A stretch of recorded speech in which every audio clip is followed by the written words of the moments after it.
Thank you very much. Thank you, thank you, thank you, thank you. All right, thank you very much. It's wonderful to be here. Actually, it's not. I didn't want to be here in this miserable part of Cape Town called OBS.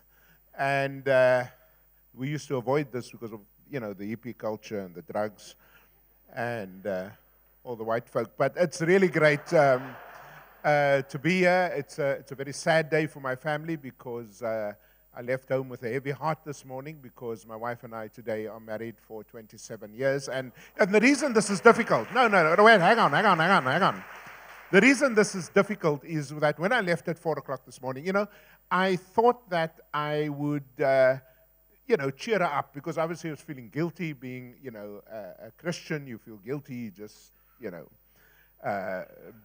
because you're Christian. And so to make it up for her, I thought at 4 in the morning I would just cheer her up. And I said, love, 27 years. Do you realize that is the same number of years? This is my attempt at humor.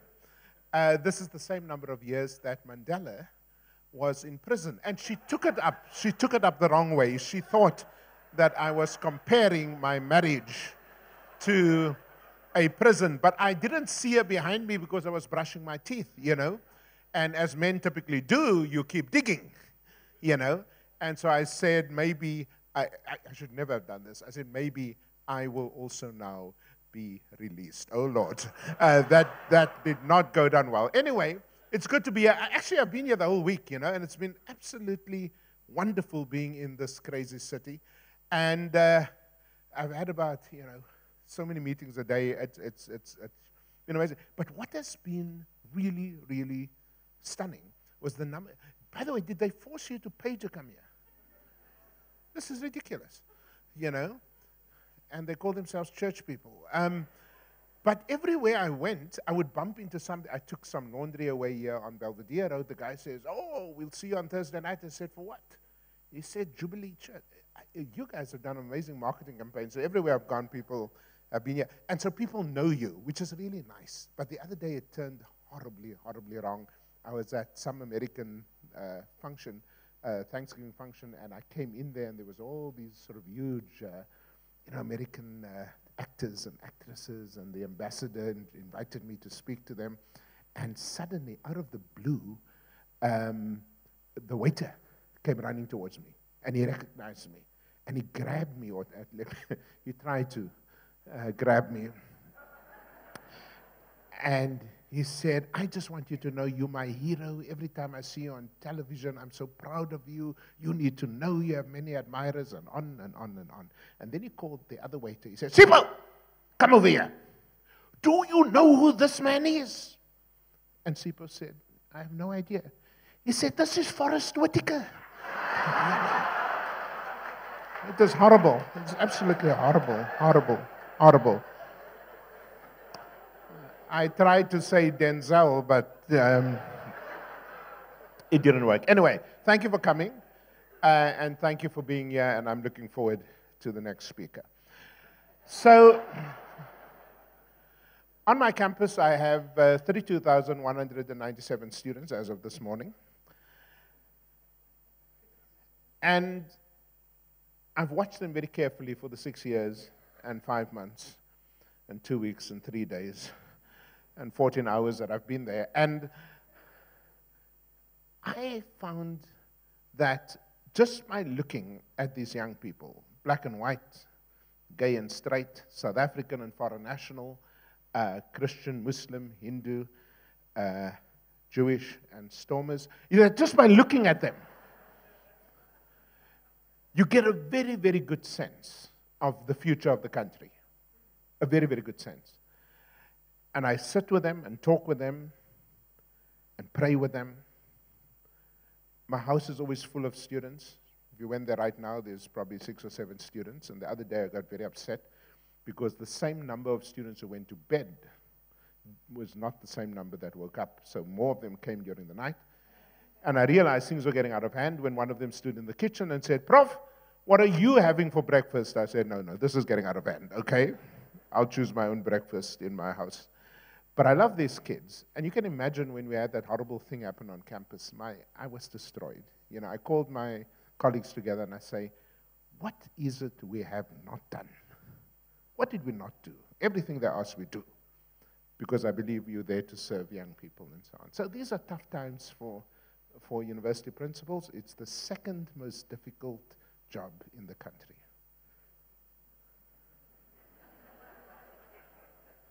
Now, you know, I can see you guys have done math lit, because what you're supposed to do at this point is say, what is the most difficult job? But since it's not coming, I think being chairwoman of the National Assembly really sucks.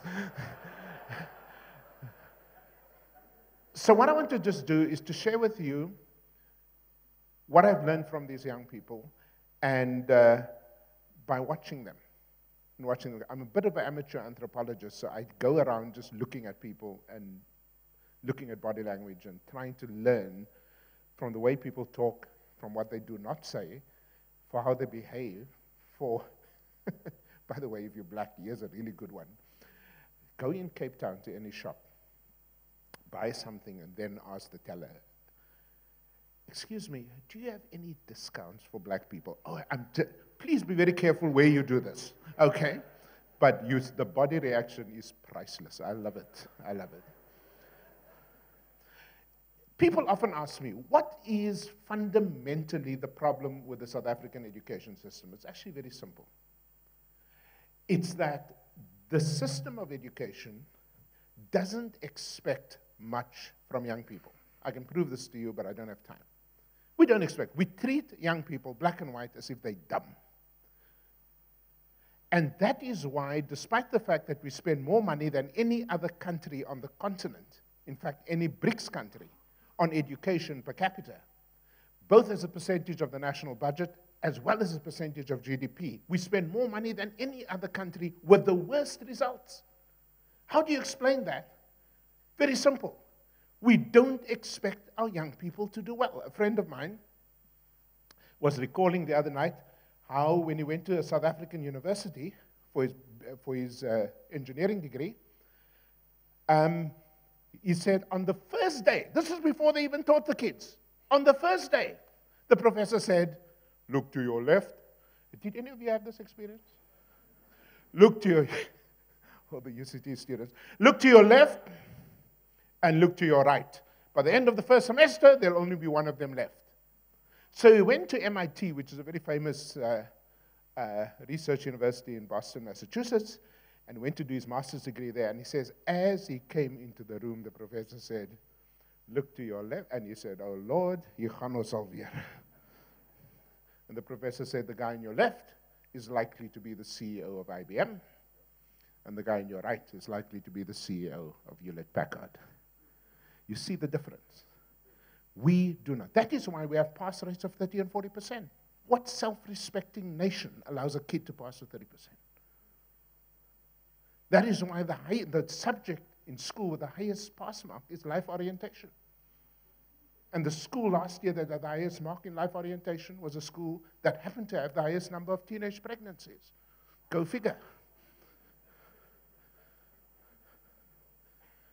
That is why most students who go to university actually fail. Only 15% get the degree on time.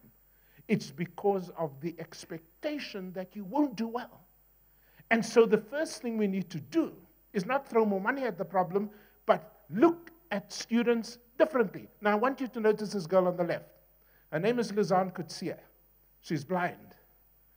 She finished grade 12 at a school in Worcester, the Worcester School for the Blind. She came to the University of the Free State. Is a family friend. We love her dearly. She can't see a thing. But her understanding of herself and our understanding of Luzanne is that regardless of your blindness, we expect you, and she expects herself to do well. So guess who 2 years ago was the Dutch student at the university, the top academic student, a kid who cannot see, who has to learn by Braille. And guess what she did a couple of weeks ago? In the 5,000 meters, she broke the world record by 48.7 seconds. So you tell me about your disability, and I'll tell you. That's why I get so mad when my students, especially my black students, come to me, Prof, you must understand, we are historically disadvantaged. I said, my child, so am I. But if your starting point is your disadvantage rather than your talent, most people ask me, what was the turning point in your life? I want to tell you the story. The turning point in my life, academic, there were several turning points, but one major one. By some stroke of luck, I got an opportunity to do a master's degree at Cornell University, which is in upstate New York. I was scared out of my mind. I knew they made a mistake. They got the papers mixed up in Archbishop, or he was then Bishop Tutu's office. And I started Cornell, and I'd read everything about Joseph Novak, who was a great cognitive psychologist in education, and I knocked on his door to announce myself in the fall, as the Americans call it, of 1985. And I was nervous. And he looked at me as he opened the door, and he said, "Are you the man from Africa?" And I thought, look, let's not waste time trying to explain to this guy that Africa is a continent and not just a place, as Donald Trump thinks. And you know, he turned his back on me, went back into his small office, and brought out a manuscript, and he said, "I was supposed to send this manuscript to Harvard University Press last week, but I was waiting for you to come, because I would like to have your feedback on my manuscript." It was the first time in my life that I wet myself in public. What could I possibly say to the great Joseph Novak that makes sense? You know, years later I realized what he was really doing. He was expecting me to do well. He respected me for my talent. He knew nothing about me except that he wanted to convey the message. What I wrote was total nonsense, I'm dead sure. But the message stayed with me. And so when I came to the University of the Free State, the pass rate was 60%. It was the second lowest in the country after the University of Venda. It is now 83%, simply by changing the message system that says we expect you to do well. So if you're a teacher here, and many of you probably are, my strong advice to you is, do not let young people drag you down by complaining about what they can't do. The most famous experiment in educational research ever done, you can't do it today because of ethics, was they took a bunch of kids and they told the kids, the teacher, the new teacher, this is the dumb class. It turned out to be the smart class. And they said, that is the smart class. It turned out to be not a very smart class. What did the results show? The smart class were the dumb guys. I saw the horror on the faces of people. You know, I do this in my first year class. I teach all 5,500 first year students. And the other day I came, and this kid went into a panic. And she didn't realize my second language is Afrikaans, so I knew exactly what she was saying. So she closed her eyes as I came, started to pray, and in Afrikaans said, "Ag Here, mag hierdie plaag net verbygaan. Let this plague pass over me." Never thought of myself as a plague. And what that simple experiment shows is that teacher expectations matter more than learner abilities. Simple as that. That if you expect less, they'll do less. And this man over here, Mr. Koopman, please stand. Everywhere you go in this country, every book festival, he's the education Pied Piper of the Western Cape. He has a bunch of kids that go with him. He buys books for them at book festivals. He makes sure that they learn. What is he doing? He is saying to each one of those young people, I expect you to do well, no matter where you come from in Mitchell's Plain. Give him a round of applause, please.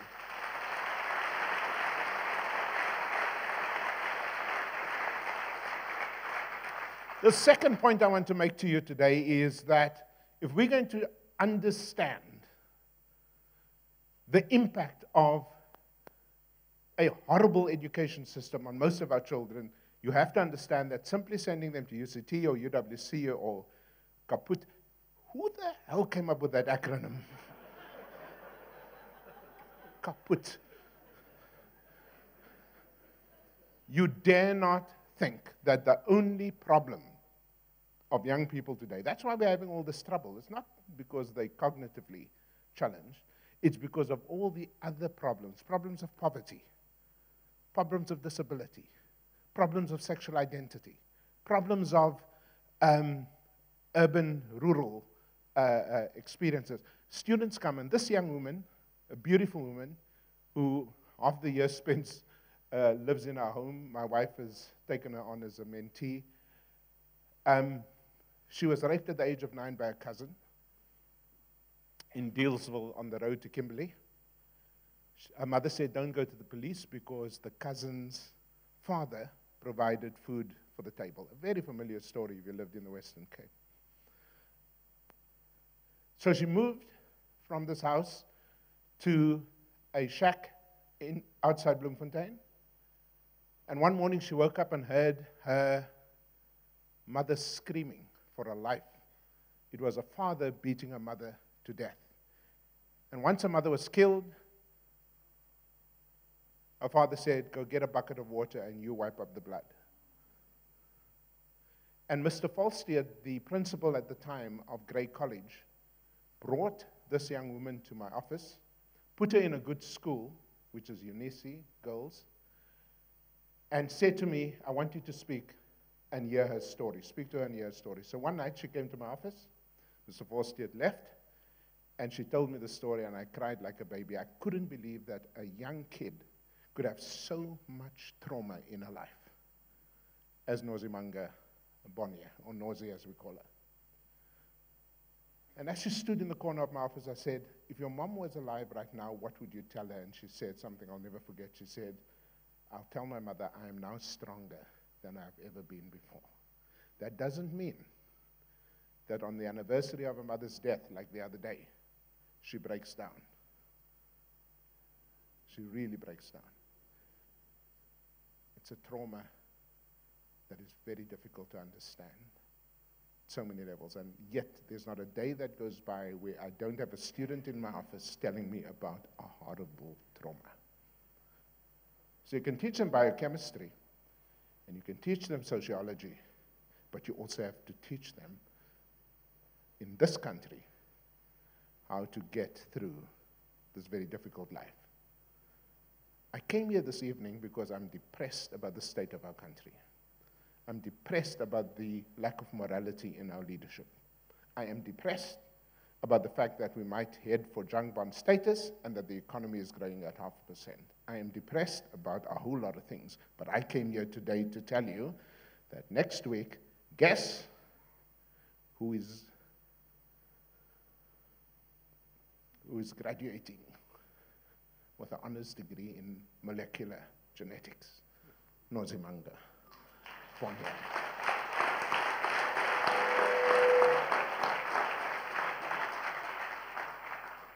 And then, as our country has shown over and over again over the past 2 years especially, like you, I would like not to talk about race. The problem is it keeps showing up when I don't expect it.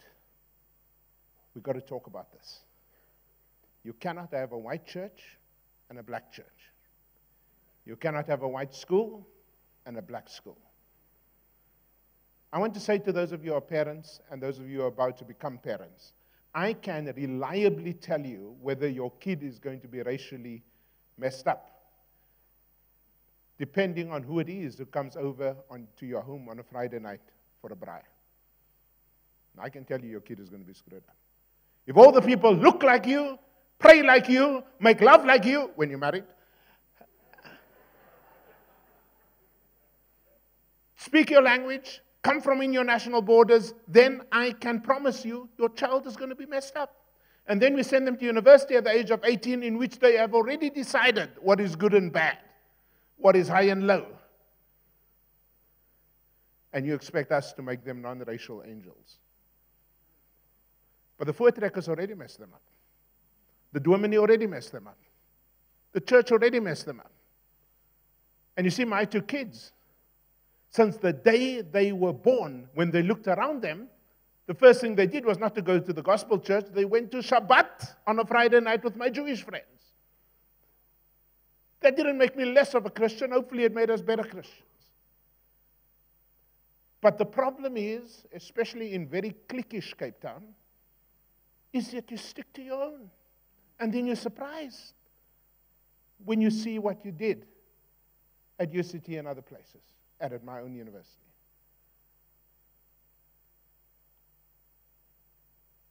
And all of you look very decent until you're a white parent, your daughter shows up with a black, bisexual, blue bull supporting lover, and then all hell breaks loose.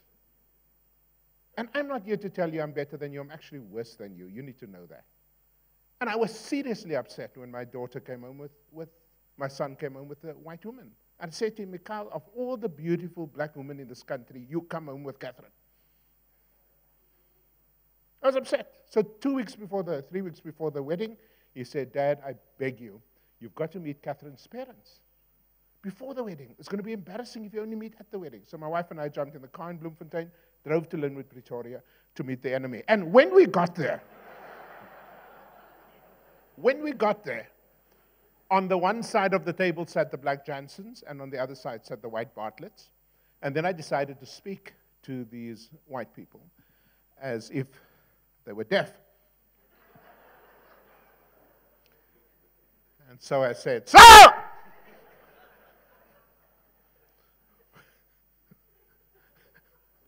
What first crossed your minds when my son, you see, I'm a wordsmith. Every word is carefully chosen in advance. What first crossed your minds when my son decided to darken your doorstep? Woo! My poor son and his fiancée went sliding under the table. But I liked the way the mother responded. Now, I just want to confess another piece of baggage, having grown up in Cape Town as a boy. I struggle with white people who speak English as if they're still in England. It's just a hang-up, forgive me. But you're not in the Midlands. So she spoke in working-class English, which immediately endeared me to her. So when I asked the question, what first crossed your mind? She said, well, I said, Brenda, I said,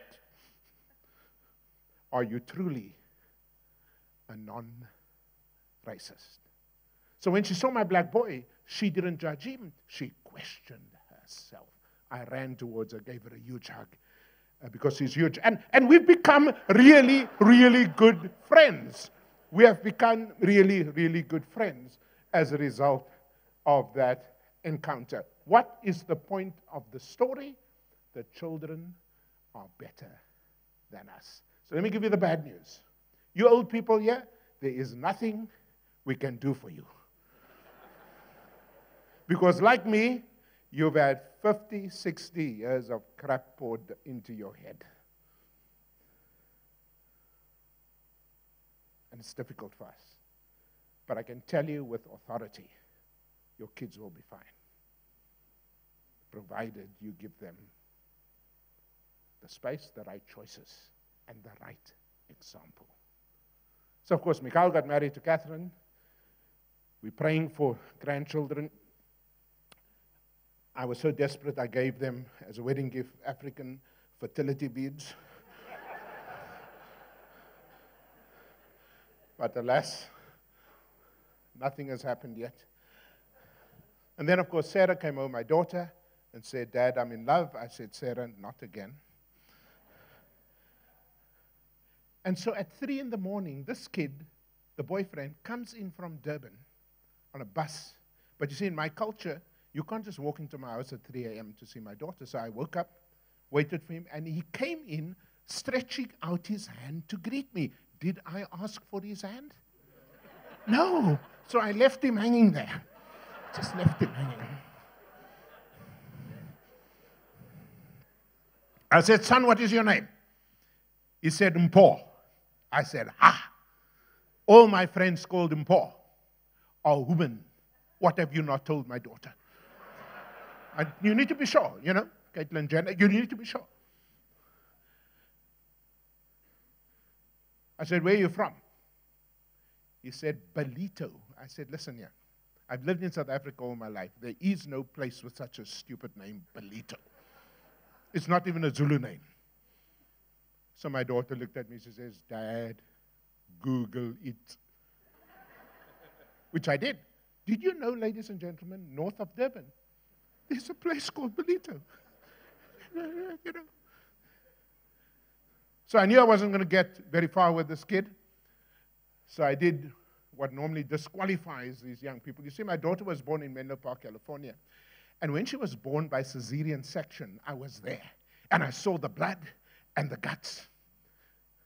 The doctor saw blood and guts. What I saw was the most beautiful girl in the whole wide world. And right there, I wrote down 10 questions that any man who would dare to date my daughter would have to pass. Is anybody here, young woman, your dad would like these questions? It is available. So I took him through the questions, said I knew what was coming. I said, question number 1, criminal record. He said, none. I said, bank account? He said, none. I said, previous girlfriends? He said, none. So I went straight to question 6, which has caught out every young man that came through that door. Because you see, as a Christian, my Bible is very clear in Ezekiel 19 and verse 7 that your daughter must not marry an uncircumcised Philistine.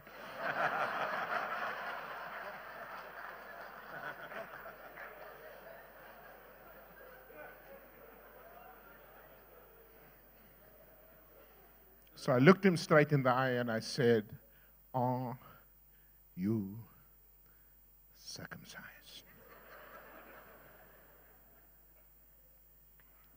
And my daughter said, yes.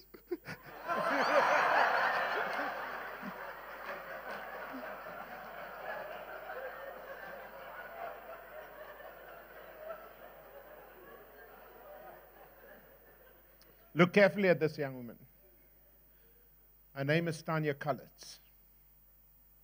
Yes, she's white, she's Afrikaans speaking, and she's the only student so far that I've met anywhere in this country that I can truly say is in her heart and in her life a non-racial person. Her friends are black and white since the day she came as a first-year student. Every opportunity she has, she spends in a township working with the most disadvantaged kids you can find. She loves without boundaries. She made such an impression on the people who interviewed her in the Constitutional Court that she is now clerking, as they call it, for Dikgang Moseneke, the Deputy Chief Justice, as a law student. And everything in her life made her not only one of our top students. She graduates next week with the LLB. She is not only our top student in the entire university this year, but she has plans, as she does every year, to go and serve people throughout the continent of Africa. This is the kind of young. Now, she didn't have much going for her. She's not wealthy. She comes from a poor family. She didn't have a social system that gave her a good head start. Nobody in Benoni qualifies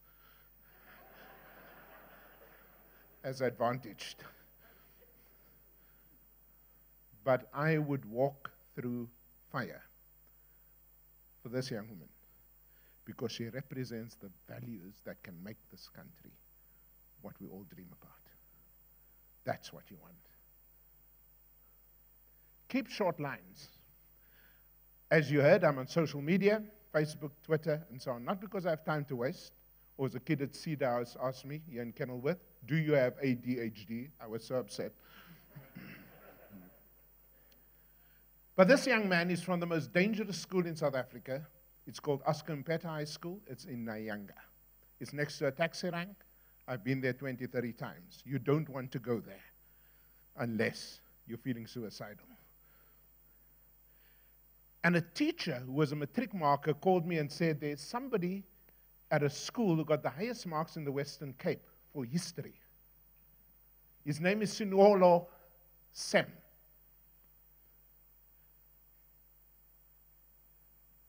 I'm not sure that this guy is going anywhere. So I found his number, called him, and I said, young man, what are you going to do with your life? He said, well, I went to UCT. Sorry, my brother. They wouldn't accept me. Wouldn't accept me with 100% in history, which was higher than any kid at Bishop's or Westerford or any of these fancy schools. So I said, would you mind going to the bus stop tonight? There'll be a ticket for you. I want you and a kid from Delft that I'm also sponsoring. I want you to jump on that bus. But I said, I've got a question for you. How the hell did you get 100% in history? What do you think he said, ma'am? The plague is here. That's fine. Hard work. And hard work. No, this is not the Miss World competition. What do you think, sir? I just kept up to date with everything. Kept up to date with everything. Live a lunt. All these. What do you think, sir? How did this kid from the most dangerous school get 100% in history? So what was the question? There are many ways of getting around this embarrassing situation. I haven't got a clue. I would have said the same. I'm so sorry to break this to you South Africans, you xenophobes, but his teacher was from Zimbabwe. I'm so sorry. His history teacher was from Zimbabwe, and unlike the lazy buggers, the South African teachers, who may or may not show up to teach, and even when they show up, they're not teaching. His teacher taught him from 7 in the morning till late at night, every public holiday, weekends, to make sure that he developed not just competence in history, but a love of history. Guess who is graduating next week with a B.Ed and a major that allows him to teach history? Sinukolo. Don't you ever underestimate these kids.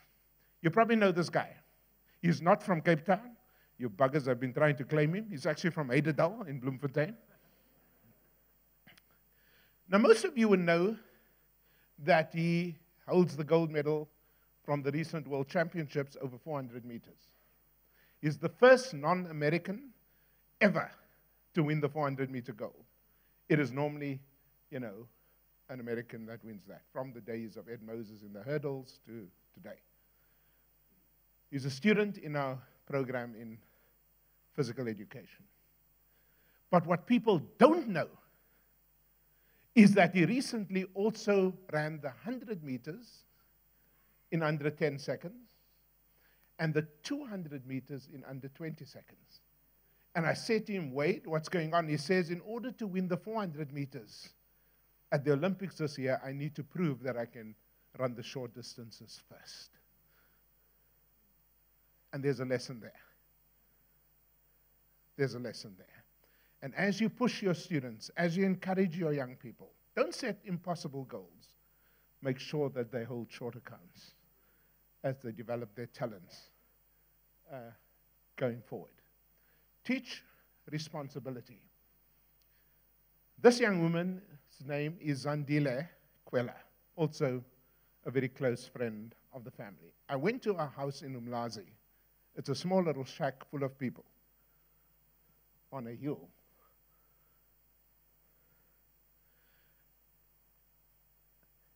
And when Zandile came to University of the Free State, we said to her, Zandile, what is your top priority?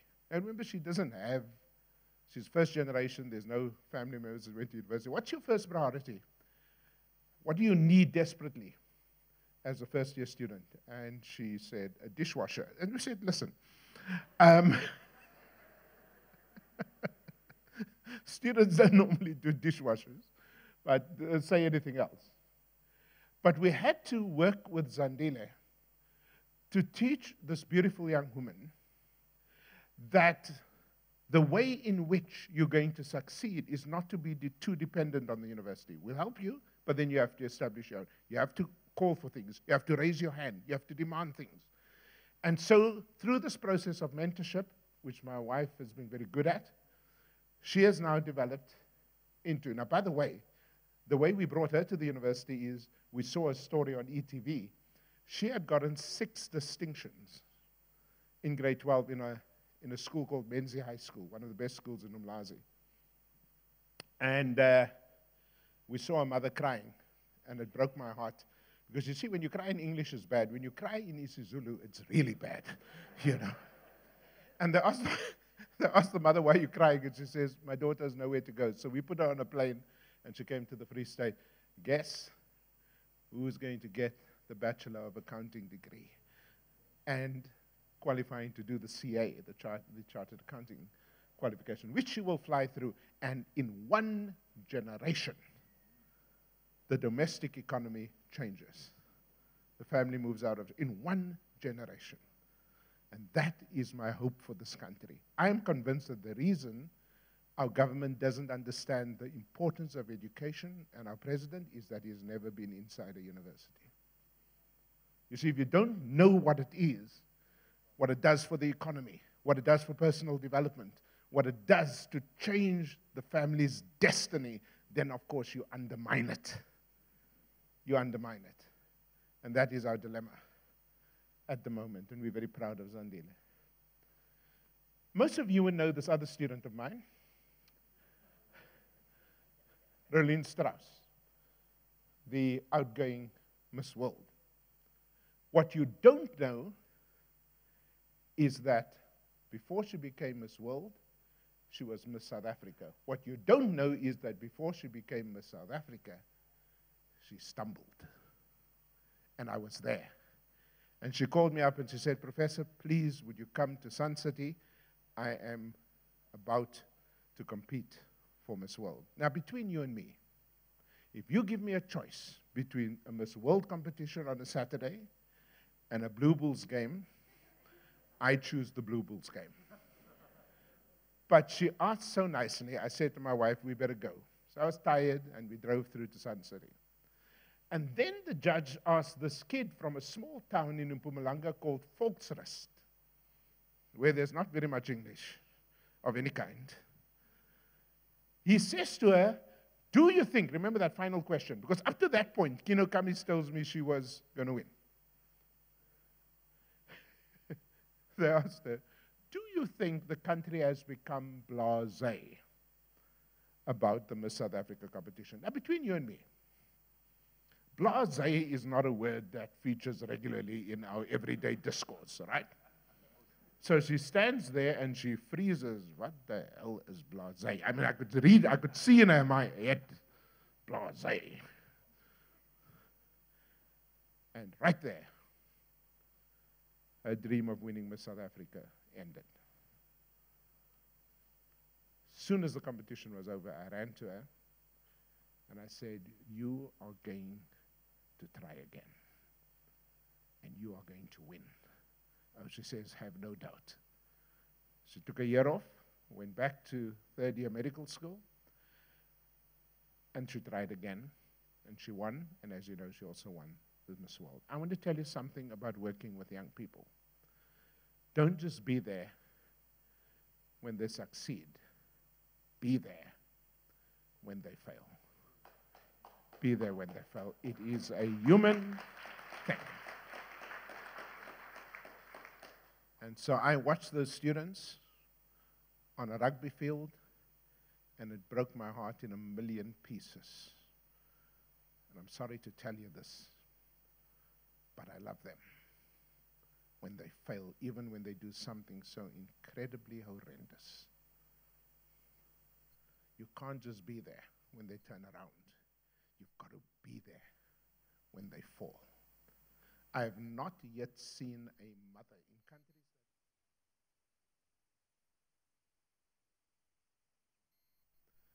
I have yet to see in any of those countries, including the United States, that a mother shows up for the day of execution.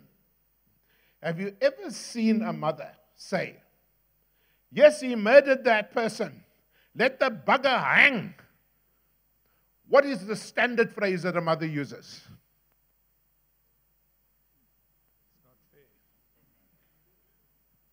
Standard phrase, he wouldn't hurt a fly. I've always wondered what flies think of that. You know, you wouldn't hurt a fly.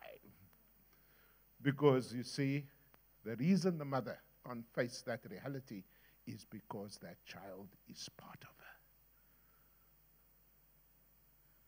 My black students did 200 of them, that's not 32,000, horrific things, which will come out in due course. But they are still my students. The few white students did horrible things, but they are still my students. You can't just be there when they turn around. You've got to be there when they fall down. And that is fundamentally what we need to do as leaders of young people. I am so optimistic. Right now, I can't see the future. But I'm so optimistic because I know the majority of South Africans are decent people. And I know that the majority of young South Africans are hopeful people. God bless you, and thank you for being here.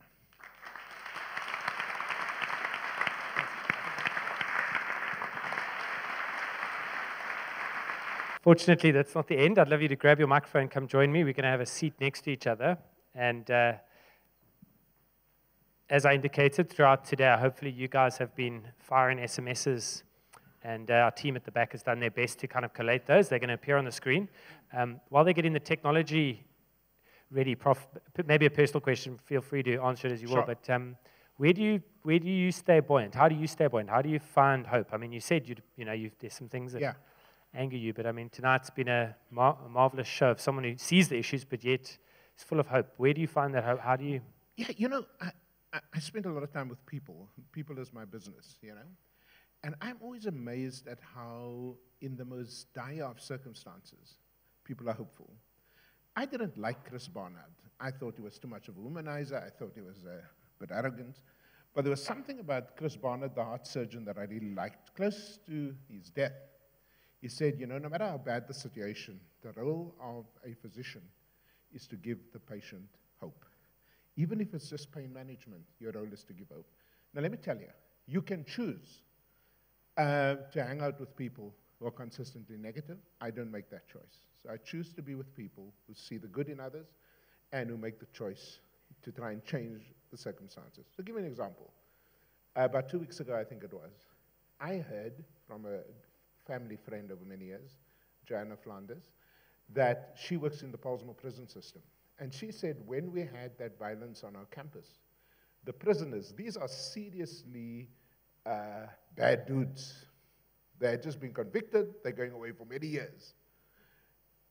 Were they preoccupied with their own fate? No. They prayed for me. For me.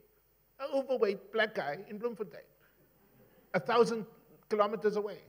And they're praying for the peace of the campus. So I said to Joanna, can I just come and say thank you when I get to Cape Town? So about 2 weeks ago, I went with her to Pollsmoor prison, which I can assure you scares the hell out of you, literally. And there were these hardcore prisoners, and one of them came to me and said, Professor, when we pray in this place, we go on our knees. So I went on my knees, and I thought to myself, man, you got your wallet in one pocket, and the cell phone in the other. But you know, I was so at peace. Here's my point. If there's one group of people who should be fed up and frustrated and angry, it's a group that prays for the well-being of people outside of the prison. Every day I meet South Africans like that, and that gives me incredible hope. That keeps me going.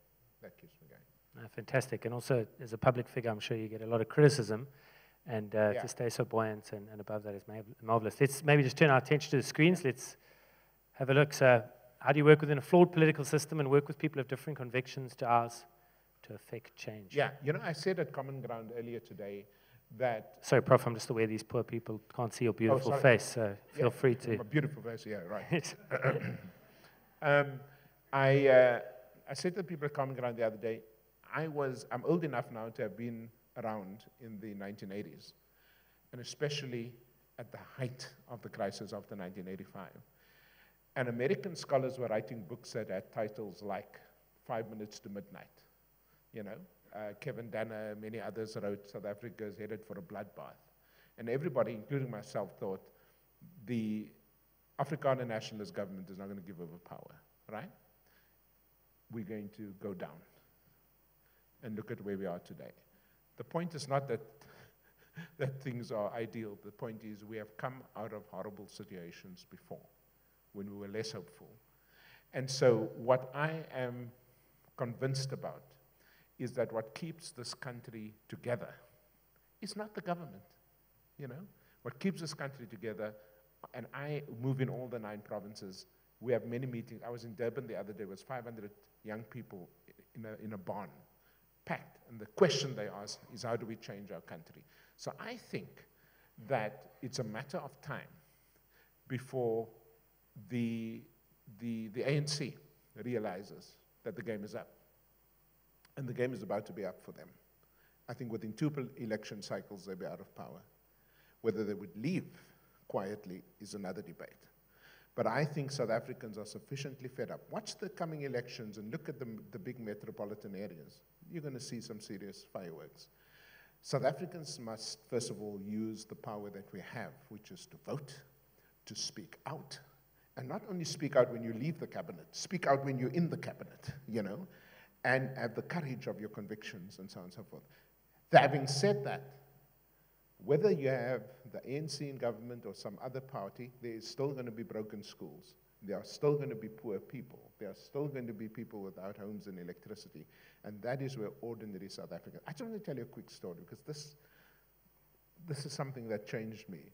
You know, when I wrote about Nozi's story, the girl whose mother was killed and so on, I wrote about it in the Times, the column that I have. And there's a poor township outside Durban called Wentworth. Anybody here know Wentworth? And a pensioner calls me from Wentworth. How she got my number, I don't know. And this old woman said to me, Professor, I read the story about this girl. And she says to me, after I've paid all my bills from my pension, I still have 20 rand left every month. Do you think it is enough to support this girl? Man. I said to her, it is more than enough. And if every one of us just took that symbolic 20 rand of energy, of investment, of support, I'm telling you now, we change this country. Yeah. And I think that point you made around the stories we tell ourselves, and there are stories like this, and we need to remind ourselves of them. Yeah. Let's keep going. Most substantial leadership challenges you've had, in particular as a vice chancellor director, the second worst job in the country. I mean, please, you've paid school fees. Teach us what you've learned, so we don't have to repeat. I think the most important positive lesson that I've learned is of the incredible, this is a story I told tonight, of the incredible capacity of young people to change. They might sound convinced of everything, but they're not actually. And so I can tell you, I can keep you here till midnight and tell you stories about hardened racists who've changed. I can tell you about black nationalist students who've become more inclusive and accommodating. I can tell you those stories over and over again. And so I'm very hopeful, not because of these old people in the parliament, but because of the youth. And that is a lesson I had to learn. Okay, never underestimate the capacity and the power of young people to change for the better. Unfortunately, what the media gives you, so we have 200 angry students, about 30 of whom are really violent, and half of them are not from the university, because a lot of this is people from outside. So the media focuses on them, but there's 32,000 other students. Same at UCT. I'm telling you now, if you did a vote at UCT in the height of the crisis, you'd find the majority of the students don't want violence, they don't want disruption, et cetera, et cetera. So the most important lesson I've learned on the positive side is the incredible capacity of people to change. On the negative side, sort of negative, the most important lesson I've learned as a leader is how important it is, as a male leader in particular, not to pretend that you're strong, because you're not. So I'm here as a broken leader, as a weak leader, as somebody who is dependent on the love and support of my family, of my students, of people here. And what I've discovered is that there is an incredible amount of generosity in the South African public. I've got 2 boxes in my office. So any of you visit my office, I'll show you 2 boxes. The one box is death threats. I'll just show you death threats in every language. And the other box, which is 10 times as much, is of people who are saying, I'm praying for you. We got your back, and so on. And so learning how to deal with disappointment and learning how to not pretend you're okay, but to lean on others. And that's a lesson for all of us, is to lean on others when times are tough. So when you get home tonight, what pile do you think you'll put your wife's anniversary letter in? There are certain things that don't change except by prayer and fasting. Luke 9, verse 11. Okay, next question. Your evaluation of the Fees Must Fall campaign, shortcomings, changes that it has achieved. Sure.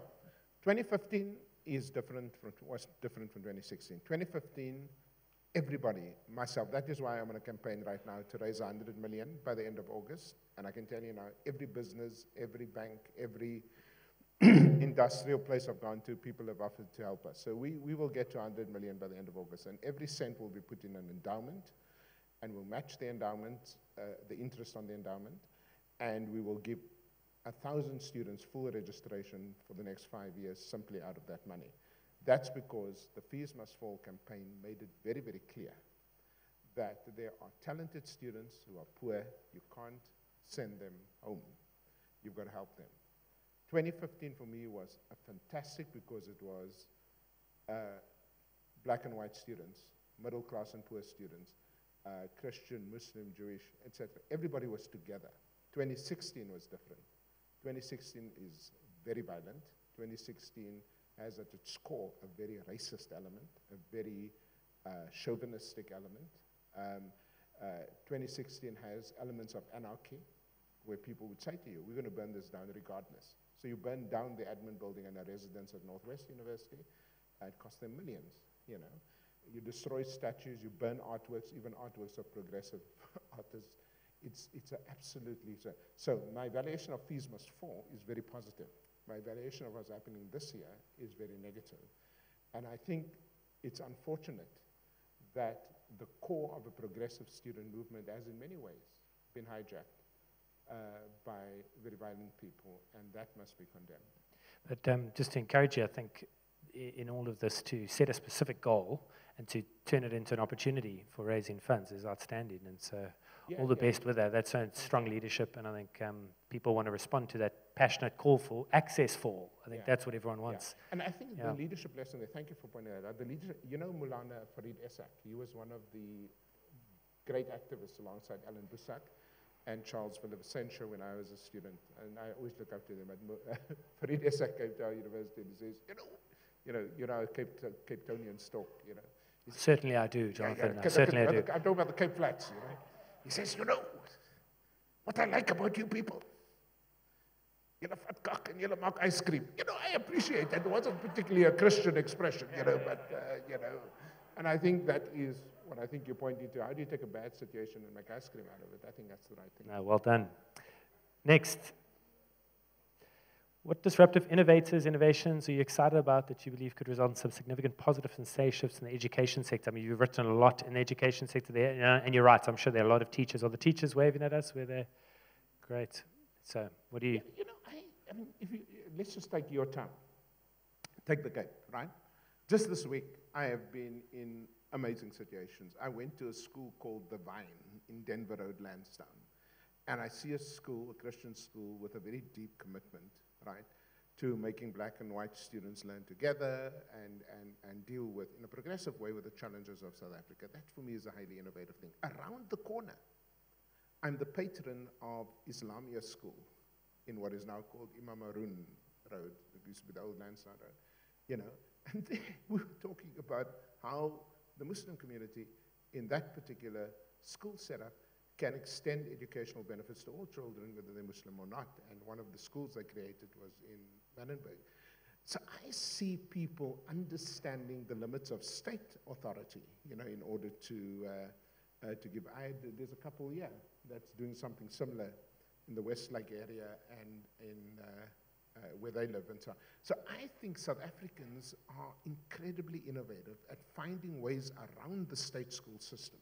You know, think of the number of schools here that pair with disadvantaged schools. Think of the number of schools. My primary school principal, Mr. Ernest Moore, is here, and they're working through a Sullivan Primary, where I went to school, with schools in Fishhook and another school, to sort of bring young people together to deal with issues of race and separation and so on, and the sharing of resources. So I find incredible pockets of excellence. Now, it would be nice if the government was involved, because then you can solve the problem systemically. But until that happens for 13 million kids, I think it's up to all of us to find ways, you know, of influencing the system for good. Prof, something you said earlier, still sticking with me, that call for male leaders in particular to stay humble, to stay aware of their brokenness, their woundedness. Maybe just to ask a follow-up question on that. I mean, how do you stay in that wounded place, but yet be courageous, or, you know, just to maybe spend some time answering that for yourself? Yeah. I would, look, I've given my daughter instructions, and I never give my kids instructions, but I said to her, I don't want you marrying a South African man. And the reason is that South African men are trained from the day they were born to be tough, to be macho. You see it in the names of our rugby players. Bakkies. Os. Yeah. There's even a guy now called Ox Nche, you know, Bucksteen Nell. Beast. Greek words. Beast, yeah. You know. What rubbish. Name your kid. For those of you guys having a grandson, name him Dandelion. Just give the kid a soft name. Or Rigby. You could call Rigby. Hey, Rigby. Exactly. You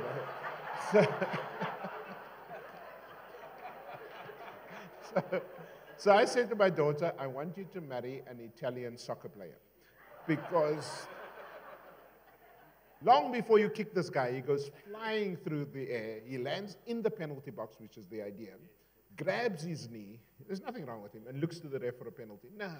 You know, I think, you know, but it's a paradox, as you know, from Christian scripture, the paradox that Paul points out: when I'm weak, I'm strong. So weakness doesn't mean, brokenness does not mean defeatism, it does not mean soft-heartedness. What it does mean is an openness to, first of all, acknowledging your own position, acknowledging your own gesikkel, acknowledging your own need to grow. And I can tell you now, there's not a day that goes by that I don't see the areas in my life in which I really do need to grow and to be open to others. And so I can keep you busy with that for a long time. It's actually a sign of strength, paradoxically, because it allows you then to be able to gain and see and connect with things that you otherwise would be blind to. Oh, fantastic. Should there many more come in? Tell us about the breakfast you host with your students. Someone's hungry here, wants to crack the nut. Yeah. Well, what first time? of all, you know, one of the reasons a lot of our universities stay in trouble is the architecture of the university is wrong. So at Wits, the university principal's office is on the 11th floor. Think about it, on the 11th floor. You can only get there with a lift and past some really ugly-looking security dudes, all right? My office, by design, is on the first floor, so students come in and out there every day. We have breakfast, we sit under the trees and talk, and so on and so forth. It's very that's why we were so disappointed when this stuff happened, because we said, wait a minute, you know, you could express yourself, etc. The breakfasts are amazing because it is an opportunity for people to tell me, especially first-year students, what I am doing wrong. And boy, do I learn from them, you know. And then it became an opportunity where they would come in and say, no, we're happy with what's going on. We want to tell you about the kinds of things we are grateful about. And so that just happened naturally. And I've got recordings of all of these things. So the thing is, you know, the most important thing in leadership in the 21st century is a leadership that, despite the difficulties, must be tactile leadership. You must be able to touch your brother and sister. It's very much part handshake, of the potentially. There we go.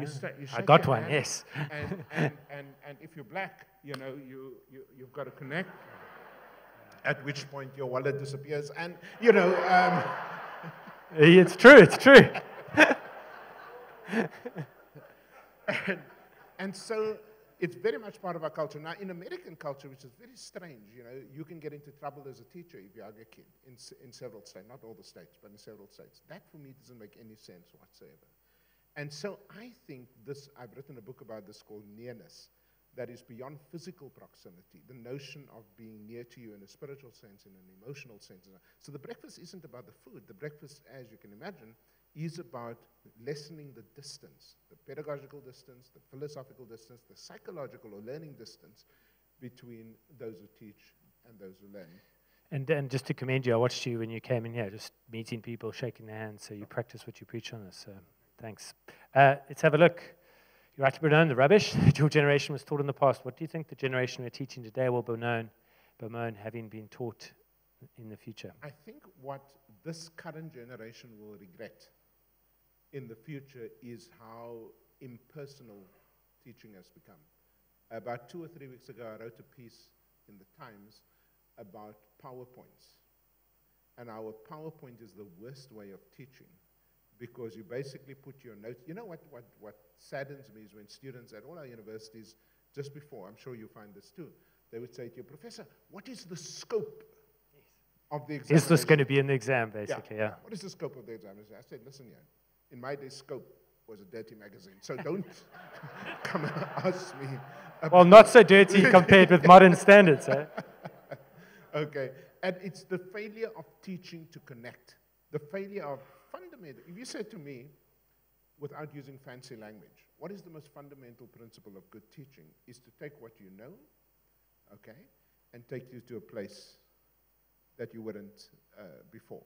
It's really about good teaching that connects with you at many different levels. We don't teach like that. We say, here's the notes, swat this for the exam, and if you say it exactly the way I gave it to you, guess what, you pass. That's not teaching, that's training. That's not education, that's indoctrination. And so we have to, I think young people will regret the impersonality of the teaching experience. And I think that in that technology, there's nothing wrong with the technology, it's the abuse of technology to get away with murder. How do you teach 500 kids in a Psychology 1 class and think that you're teaching? You're not doing teaching, you're doing crowd control. And so I think we've got to find different ways of connecting with young people. Would you agree with this statement? I think it's Seth Godin wrote that we need to teach leadership, because that's always going to be required, and secondly, to solve interesting problems. Yeah. I mean, would you agree with that as being absolutely. It's hard to nutshell these things. No, absolutely, and that is why I like these innovation people that sort of say, find a problem, and then suggest solutions, and use that then as a platform for teaching, and I like that. Brilliant. Okay, I'm sure there are plenty more coming. How do you navigate raising expectations of students while they cry out for their difficult story to be heard and for the system of education to shift to acknowledge their story? I mean, that's a big tension there, huh? Yeah, I don't see a tension at all. I think both of those issues are legitimate, right? So raising the expectations of the student has to start with the student herself. And so I never ever tell a story unless it starts with students, as you just saw. And it's their stories, and they write it up, and they need to be heard. And so instead of getting up and giving a lecture, how about starting, and I can show you this on videos and YouTube that we've used, we start off with sort of saying, tell your story, and then use that as the basis for an engagement and so on and so forth. But it's absolutely true. Now, that doesn't mean that every story a student tells you must swallow hook, line, and sinker. A student that comes with a racist story must be challenged. A student who comes with a story that is sexist must be challenged. But it is your story, and you must be heard without interference, and then you must be engaged. That is, again, fundamental to good teaching. So we've got to get away from the notion, that's why UNISA is such a dangerous kind of concept, if used wrongly, because it's really about dropping off the study guides and saying, see you later. But really good distance learning engages you around your story. Can I maybe jump in here and say, so let's get practical. I've got 2 kids. I expect the world from them, but at the same time, they're going to have difficulties. I mean, have you got any parenting for us parents out there? How do you don't want to load your kid with your expectations, but at the same time, you want to draw out the best. Look, I think the worst thing a parent can do is to sort of say, I'm expecting you to get 90% and then push that kid. Now, you've got to understand something about learning. Not all kids are good at the same. You know what's exciting for me is sitting down with ordinary people. I had such wonderful times today just sitting with people who've never been to university, and I learned so much from them. But I went to Tabanchu, which is a township east of Bloemfontein. And we're working with schools there and turning around all over the schools. And so I go to the house of an illiterate mother, and she said to me, you know what, Professor? I mean, this wisdom you'll find in any good psychology book. She says, not all kittens opened their eyes on the same day. And you know, that had such a profound impact on me, because if you just think about the pedagogical implications of that, right? It's very simple. That not all students are going to do well. So expectations doesn't mean saying, here's the bar, and unless you get there in my time frame and with my expectations, that's not the point. I was at the school today where a mother regularly beats a kid with a broomstick. Principal tells me, you see that kid there? She gets beaten regularly with a broomstick. I saw it. And so she wanted to drop out of school until the school developed an orchestral music program in Steenberg. And as she became part of that, she did so well in the music that she started to do well in the academics. You see, it's understanding that there's different ways of being good. Wade is not the strongest academic student, Wade van Niekerk, but what his success in sports has done is to propel him to do well in academics. So I think what you've got to do is that the expectations mustn't be your expectations. And let me just tell you something about us as parents. The thing that destroys me at the beginning of every year is when a parent says to the kid, in front of me, no, don't become a teacher. There's no future. The money's too little, do the medicine degree, do the LLB degree. And I can see in this kid's heart, there's a passion for teaching. It mustn't be your expectations in that sense. It's got to be the kids' dreams and ideals, and all you've got to do. My friend Johannes Cronje, who teaches at, believe it or not, Kaput, he explains in the context of a PhD or master's dissertation, he says he likes the old word promoter, The promoter in a boxing match, as you know. So that's Don King, eh? Yeah, well, bad example, but the good promoters, their role is to, every time you come out of the fight, to simply sit there and tell you how good you are, and then put you back. Yeah, and that requires you to be close enough, that tactile, to understand the stories. Okay, let's maybe fly. Last question. What can we do to identify and nurture the future leaders that our country needs? Well, very simple.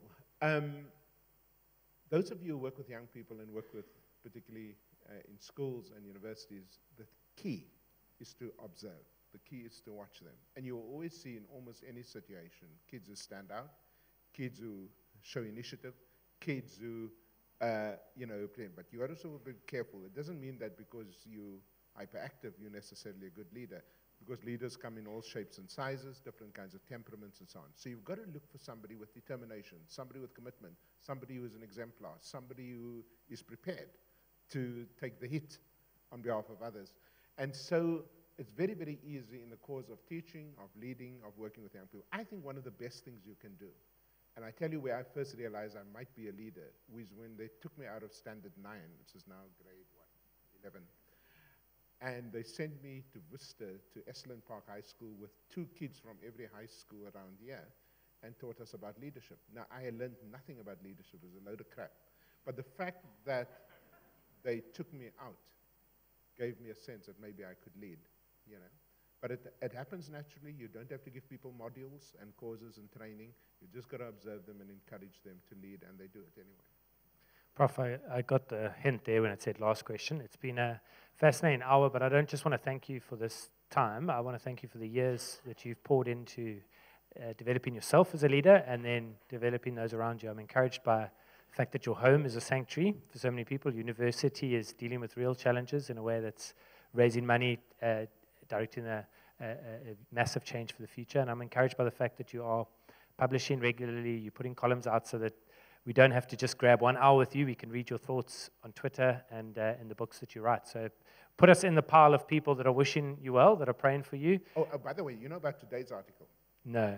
You've got to do this. My evangelical mother is turning in a grave. I went to a New Apostolic Church choir. And did you sing well? Did you sing? They sang. And the problem with these guys is they pray for the departed. So this is a big problem for me because it's creepy. You pray for the departed. But I want to tell you, if you want to see a massive community effort to give young people skills in music, in playing instruments, in a place like Silvertown, where you're more likely to hear about crime than about choirs, and you can see the change that they bring to 120, 130 young people. It's absolutely amazing. So please read today's Times article about people who pray for the departed. We will do that. Let's put our hands together and thank Professor Jansen.